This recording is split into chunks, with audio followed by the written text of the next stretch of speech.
इमरान को जेल से रिहा होने के लिए क्या करना होगा? इमरान खान ने भुट्टो की कौन सी गलती दोहराई? कैदी नंबर 804 का डोमिसाइल मजबूत। तफसीलात जानते हैं इस वीडियो में। साबिक वजीर आजम इमरान खान और पीटीआई के बानी चेयरमैन इमरान खान के बारे में कहा जा रहा है कि वो सियासी तस्वीर के लिए तो तैयार हैं, लेकिन हुकूमत से मुज़ाकरात के बारे में उनका ख्याल है कि बेख्तियार हुकूमत से मुज़ाकरात बेनतीजा साबित होंगे। एक अदालती कार्रवाई के दौरान जब इमरान खान से सवाल किया गया कि क्या आप एस्टेब्लिशमेंट के नुमाइंदे से मुज़ाकरात करेंगे, तो इस सवाल का कोई जवाब नहीं दिया। अलबत्ता कई बार वो इस बात का इजहार कर चुके हैं कि वो army chief general Asim Munir को खत लिखेंगे। इस काम के लिए मुमकिन है कि उन्हें खुशखत लिखने वाले किसी कातिब की तलाश हो जो नामा बर का किरदार भी अदा कर सके और ये खुशनुमा तहरीर जनरल साहब के दिल में उतर जाए। इस ख्वाहिश की वजह से मुज़ाकरात में ताखीर हो रही है और सियासी इंतशार इसी तरह बरकरार है। दोस्तों, मुज़ाकरात के हवाले से इमरान खान का मौक़िफ़ है कि सियासतदान हमेशा मुज़ाकरात चाहता है।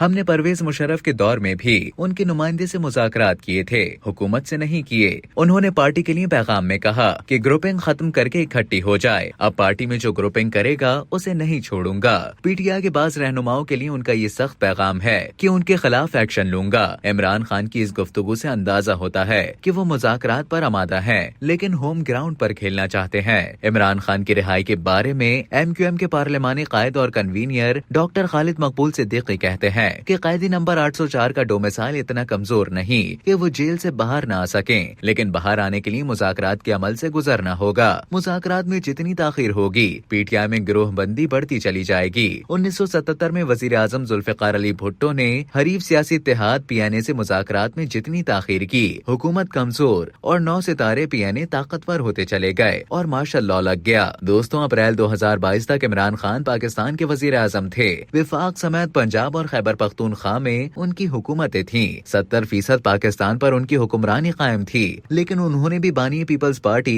जुल्फिकार अली भुट्टो की गलती दोहराई। पूरे पाकिस्तान पर भुट्टो की मजबूत हुक्मरानी कायम की थी कि उन्हें अपनी मकबूलियत की आजमाइश का शौक पैदा हो गया। उनका ख्याल था कि क़बल अज़ वक्त इंतखाबात मुनक्किद करा के वो अगली मुद्दत के लिए फिर बआसानी वजीर आज़म मुंतखब हो जाएंगे। उन्होंने 7 जनवरी 1977 को कौमी असम्बली से खिताब के दौरान अचानक मुल्क में आम इंतखाबात का ऐलान कर दिया। इसके साथ ही 7 मार्च 1977 को कौमी असम्बली और 10 मार्च को सूबाई असम्बलियों के इंतखाबात का शेड्यूल भी जारी कर दिया गया। बादशाह इंतखाबात में मुबैना धांधली के खिलाफ मुखालिफ जमातों ने मुत्तहदा महाज PNA बनाकर तहरीक चलाई और भुट्टो हुकूमत ही खत्म करा दी। 5 जुलाई 1977 को फौज के सरबराह जनरल ज़ियाउल हक ने मुल्क में मार्शल लॉ नाफिज करा दिया। माजूल वजीर आजम जुल्फिकार अली भुट्टो को हिरासत में ले लिया गया। उन्हें मरी के रेस्ट हाउस में नजरबंद कर दिया गया। 28 जुलाई को जनरल ज़ियाउल हक ने जुल्फिकार अली भुट्टो और PNA के सरबराह मुफ्ती महमूद से मुलाकात की और उसी रोज तमाम ज़ेरे हिफाजत सियासी रहनुमा रिहा कर दिए गए। जुल्फिकार अली भुट्टो ने जलसे जुलूसों के जरिए एक बार फिर अपनी अवामी मकबूलियत से जनरल ज़ियाउल हक को डराने की कोशिश की, जो नाकाम साबित हुई और नतीजतन उन्हें फांसी दे दी गई। इमरान खान ने भी अपने हाथों पंजाब और खैबर पख्तूनख्वा की सूबाई हुकूमतें खत्म करके